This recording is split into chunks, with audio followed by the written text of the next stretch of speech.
Hello, welcome to the Impact 100 interview series. I have here Dr. Tracey Leghorn, which I'm going to introduce in a second. My name is Sabine Matharu. I am the founder and owner of the Empowerment Portal, and we're here today to inspire and to talk about how HR is moving the agenda forward when it comes to hybrid working, when it comes to engagement, and all the things and the unprecedented times and uncertainties that we're actually feeling, and how they're affected and how they're moving people through this. So, Dr. Tracey, I am so honored to have you here today. Your official title is the Chief HR and Health and Safety Officer at SUEZ Recycling and Recovery UK, and your organization is 6,000 people strong, and you're operating from over 300 sites. So you have not only a huge task at your hand, and I know you also have an incredible background. So thank you for joining me, Dr. Tracey. And maybe you wanted to say a few more words about yourself and a bit about challenges, and then we'll go through some of the juicy questions that we've lined up today. Wonderful, thank you, and thank you for Sabine for inviting me to have a chat with you. For those who don't know SUEZ Recycling Recovery UK, we are a waste management environmental services organisation. So we process over 11 million tonnes of waste a year through our 330 sites. And I joined SUEZ nearly 4 years ago now, on the UK board, as Sabine says there, as the Chief HR and Health and Safety Officer. And more recently, also now cover crisis management, business continuity. I look after facilities, IT and project management. So quite a broad portfolio now, just sort of really taking my career into more broader areas of the support services as well, not just purely HR nowadays, but obviously that's where my background is. So that means that you also have a great overview of what's happening in the other areas of the organization, but perhaps it may be fair to say that the red thread is always that we have humans at heart, or is definitely a big asset to any organization, and whatever we do, it's about looking after our greatest assets. So one of my first questions is, what have you seen? Obviously, we're talking through the pandemic, we're kind of, maybe we're out of it, I'm not sure, but we're going into the next kind of crisis where people are definitely feeling when they're turning on their TVs and they're having, quite some hefty news appearing. There's always things happening around us. How has this affected your organization and potentially also yourself, and how were you able to handle these aspects?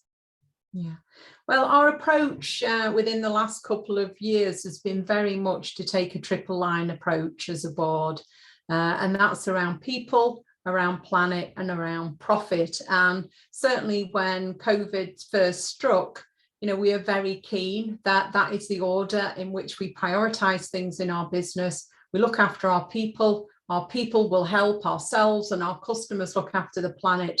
And from that, we'll be a thriving organisation that is profitable and there to sustain jobs into the future. So, people are at the forefront of what's important to us in our business. You talked a little earlier before we got started around, how have relationships changed? How have things changed in the organisation? And I think the pandemic has accelerated us to a different approach of leadership, a very much more individualistic sort of type of leadership. We're looking at people as individuals and what their needs are, not as homogenous groups of people, and assuming what we know would be best for them, what we know would motivate them, and, making assumptions about their well-being and what they need to be able to thrive in the organisation. So we've definitely seen a shift, I believe, and generally not just at SUEZ, to a more compassionate style of leadership. And compassionate leadership is about open and honest and supportive leadership. and relationships change as a result of that. And for us, absolutely in a very positive way. We sense a change in our culture around well-being and inclusion, but also around that sort of planet aspect, where we're using sustainable development and social value activities and priorities to help improve the employee experience for our employees, and thereby their connection to the organisation, the connection to the world, to society, and obviously that has a really positive impact on their well-being as well. Oh, that sounds fabulous. And just connecting it to those values and seeing that, they're making a bigger impact that is beyond just themselves, is just giving them purpose. I can absolutely sense that. Perhaps you can just share, because this podcast is all around potentially sharing some best practices and insights as to the potentially some practical things that you were able to do and achieve. Especially, I don't know how you reacted when the pandemic hit. Obviously, we were all of a sudden in the same boat and we didn't really have an answer, but there had to be something done. So what was that like? Was there something that you did particularly well that you think could be really useful to share?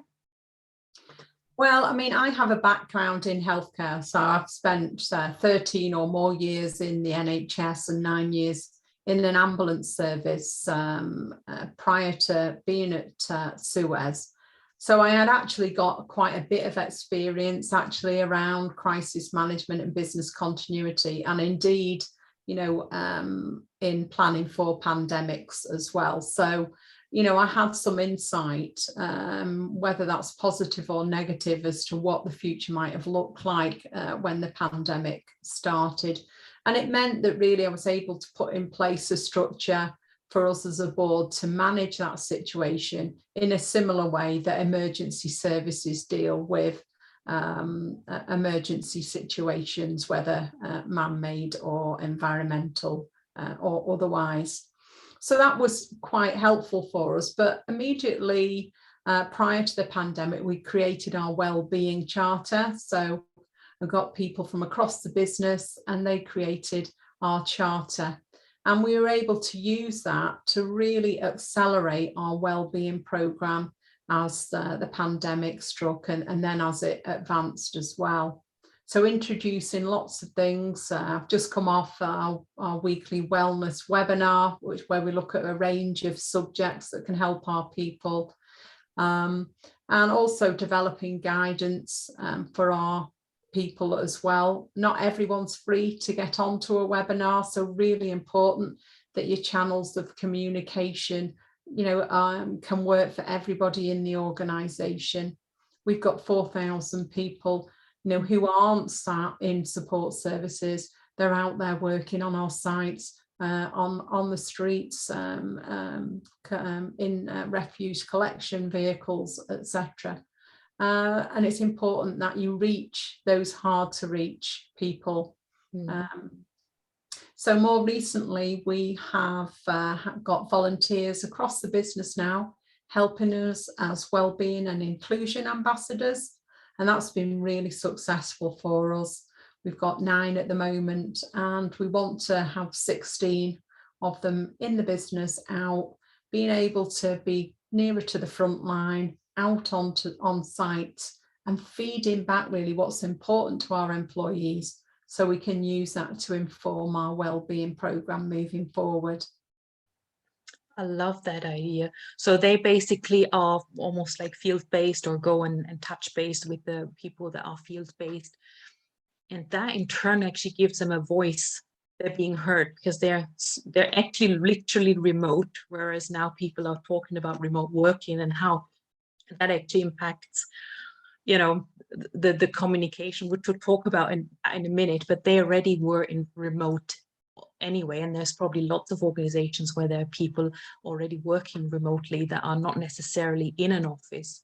So I totally love that idea, and I can really see how that actually boosts the engagement, but gives also the organization a great insight around what's going on and potential improvements. Also, not only from a well-being perspective, and I'm thinking with my lean hat, I used to be in lean management, to talk about processes or procedures and ways of working and increasing productivity.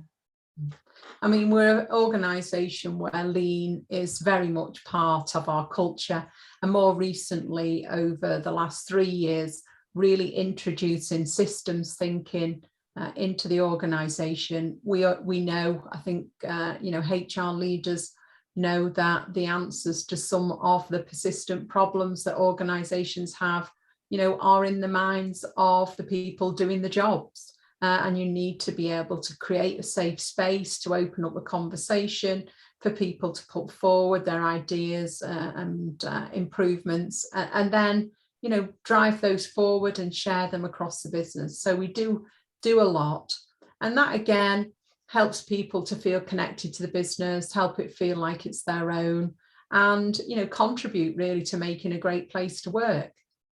Yeah, I love what you just said.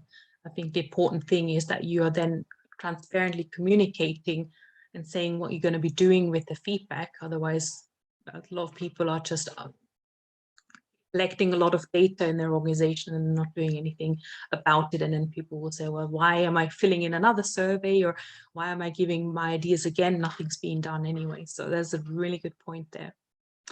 Dr. Tracey, last question. And I think this is a very interesting one around hybrid working. This is potentially the new norm, which is great. I think, gives obviously more flexibility, and potentially working moms, they can do school runs and things like that. And it's just more work-life balance in that sense. But it may have its downs as well, perhaps. Just thinking sort of, when you are in the office, you're more visible, you can have coffee chats. How does that impact the communication, B, productivity, and C, potentially their careers and they're moving up the ladder? Well, I'm a social scientist, and therefore I, appreciate the benefit of human interaction and how important that is in order for people to be able to be their best self and to thrive. I think, there's some fantastic benefits that come around from hybrid working or, home working. But we need to be very careful that, the playing field stays equal when we look to introduce hybrid working. For us at SUEZ, we've made the decision that, we want people to work no more than 2 days a week at home and 3 days in our offices or out on our sites. And that's important to our culture. It's the way that we've worked. We encourage people in our support services to regularly go out to our sites and speak to our people in operations and really understand our business. We don't want those silos between support services and operations. We don't want feelings of any stirrings of resentment between those two sides around those who can and those who can't work from home, etc. So that was important for us. I think, I spoke earlier this week at the Health at Work conference in Birmingham, and for a women's session, and I talked about hybrid working, and I think it's really important that people are in and around the office having those informal conversations, chatting with people on the way into meetings and out of meetings. Opportunities arise not just through jobs that are advertised or secondments that are advertised or projects that are advertised within companies, but they arise from that connection, that conversation. And if you aren't in and around those conversations, then you could miss out. And so I do think it's incumbent on HR leaders to make sure that by whatever means you can ensure that everybody is connected in that way and gets the opportunities that are available within the organisation to be involved in projects, to really network, because that is the biggest, I think, accelerant for people's careers. And, you know what opportunities might be available, and indeed have conversations that create opportunities. So I think that's really, really important. Thank you so much. Absolutely appreciate you having you here today. Perhaps as a nugget, like what's next for SUEZ? Where are you going to go from here? It seems you've achieved extreme amounts of success already. What's next for the people agenda? Yeah, I think continuous improvement is something that's really important to us. It's one of our 8 critical success factors that that guides our decisions and actions in SUEZ. So, we always want to do bigger, and we always want to do better. We're doing a lot around the inclusion and diversity space. We are still a male-dominated organisation, but making some sound and steady progress in that space. And I've got some really exciting plans for coming up for later in the year.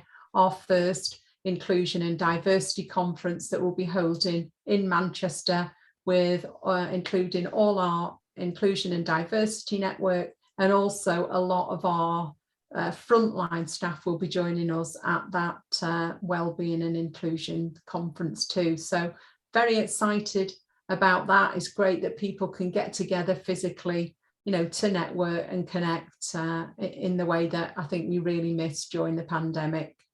Yeah, that connection is so key.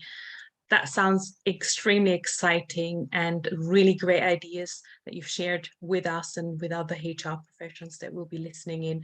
Thank you so much, Dr. Tracey Leghorn from SUEZ, and thank you for listening. If you are interested in hearing more what SUEZ does, I will leave the contact details, and Dr. Tracey as well.